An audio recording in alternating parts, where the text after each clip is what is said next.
Danganronpa's killing game is actually a lot easier to survive than you may have first thought. You just have to not be a fucking idiot, pretty much.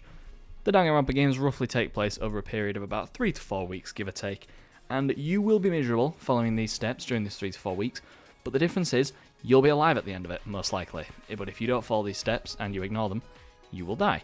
Obviously, this is just a silly hypothetical what-if video. If there's any big points you think I failed to consider, then by all means leave them down below. I'm more than welcome to have a silly discussion down there with you guys. In fact, I encourage it. Anyway, let's get started. How are you going to survive this thing? One, but looking at it now, you could also read it as an N. Whoa, you might have finally just said something worth a shit. Step 1, be a Discord mod. Stay in your dorm room, don't talk to people, don't engage, don't go out unless you need to. Stay inside as best you can. This is why you're going to be miserable, because you're going to be staying inside the whole time. And as that clip showed, don't agitate anyone.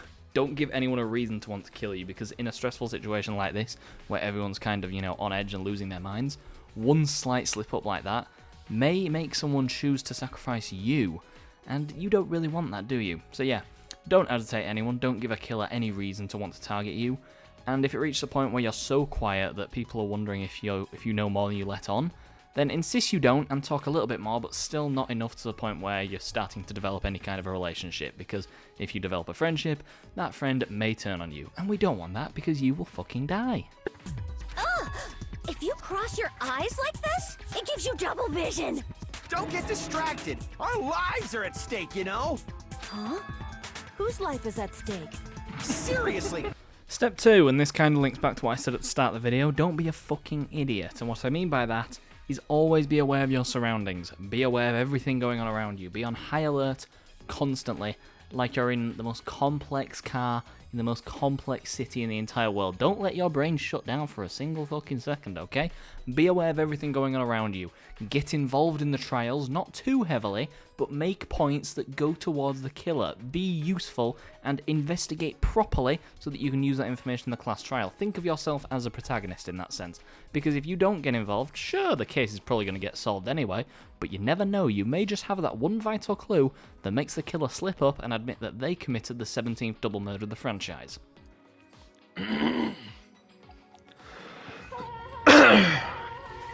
Yeah! Step 3, don't show your feelings. Be like Kyoko. I mean, most of these steps honestly apply to what Kyoko did, and she survived.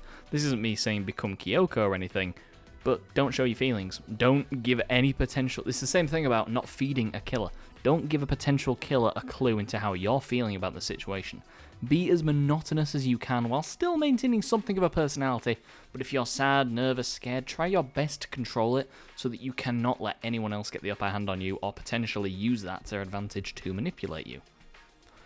Don't react like I did when I just saw Hyoko and, scream because it was good that, I'm sorry, Hyoko fans. I didn't! Someone knocked me out! I was asleep the whole time! I don't know anything about it! Shut your murdering mouth, murderer! Who are you calling a murderer? I am sorry to say. Step 4, ignore the motives. Just do not pay any attention to them at all, because if you kill anyone, there's a very low chance you're going to be able to escape, and even if you do, you have to accept the fact that you killed literally everybody else around you, and you're going to go out into the fractured world alone. What is the fucking point in that, mate? There isn't one. So you may as well just wait it out, because the game's going to be over in Chapter 6 anyway. Whoop-de-doo, So yeah, just ignore the motives, and if there's any that are optional, like a video or something, or you have to listen to something, just ignore it. I know it may be tempting, but a lot of it is probably either just, lies anyway, or stuff that you would have found out when you got out, which isn't going to be in more than a couple weeks anyway, so just fucking ignore the motives, mate. On the wall behind her, remember? 11037. Written in her own blood. There must be a clue about the killer hidden in there.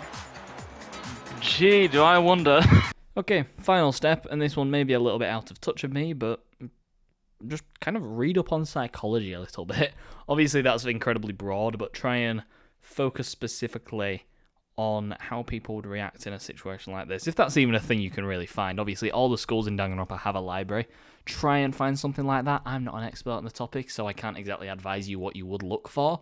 But just do that so that you can almost understand the people around you when they think they're being slick, but you know what you're doing, okay? If there was an ultimate psychologist in here, I'm sure they'd have an easy time of figuring things out. But you can, have a little bit of knowledge, figure something out, figure some stuff out, you know what I mean? Anyway, that's going to be it from me. Thank you so much for watching this really stupid video. And if you have any suggestions for how you may be able to survive the killing game, leave them down below. Anyway, thank you for watching, and I will hopefully catch you next week for another amazing Proxia video. Catch you all later. See ya.